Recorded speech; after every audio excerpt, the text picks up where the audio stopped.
রাস্তায় আমরা যে পরিমাণ নির্যাতনের শিকার হই, ট্রাফিক সাবজেক্ট, রংবাজ, মস্তান, চাঁদাবাজ, এরপর থাকে গ্যারেজের সমস্যা, মালিকের সমস্যা। তো এই সমস্যাগুলি কিন্তু আমাদের মাথার ভিতর থাকে। তো তার ভিতরে শান্তির জায়গা কিন্তু একটাই, সেটা হলো ঘর, যেখানে আমরা সবচেয়ে কম সময় দিই।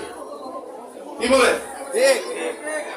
আমরা ঠিক মতো সন্তানদের প্রতি খেয়াল রাখতে পারি না, তাদের পড়ালেখাগুলি ঠিক মতো হচ্ছে কিনা, টিচারের কাছে যাচ্ছে কিনা, স্কুলে যাচ্ছে কিনা, এই জিনিসগুলি কিন্তু আমরা আসলে যথাযথভাবে দেখতে পারি না।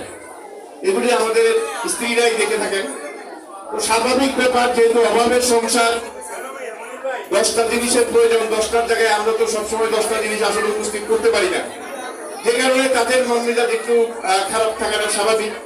তারপরেও আমি মনে করি তারা আমাদেরকে সাপোর্টটা করে হলে হয়তো একটু চিলাচিলি করে, ঠিক আছে, কিন্তু তারপরেও তাদের সাপোর্ট যদি আমাদের প্রতি না থাকতো, তাহলে আমরা আসলে ঢাকা শহরে যেই গরম ইঞ্জিনের উপরে বসে গাড়িটা চালাই, সেই গরমে আর ঘরের গরমে আমাদের অস্তিত্ব বিলীন হয়ে যেত।